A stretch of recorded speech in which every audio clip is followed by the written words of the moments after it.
भएर घरमाथि चढ्छ त्यसपछि अति नै सकिन्छ त्यस कारणले गर्दा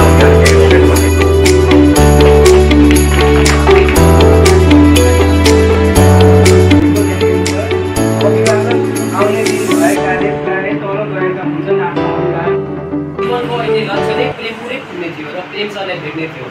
अन्तिममा बस रोकिन्छ, ड्राइभरले एक्कासी बस रोकिकन सफल आफै पुग्छ। तर दाइले भन्छन् प्रेमपुरको बाटो यहीँ टुङ्गी सोचिरहन्छ। एक्कासी ड्राइभर दाइले प्रेमपुरबारे छोटकरीमा बताउन सुरु गर्नुहुन्छ। प्रेमपुर अहिले प्रेमपुर रहेको छैन।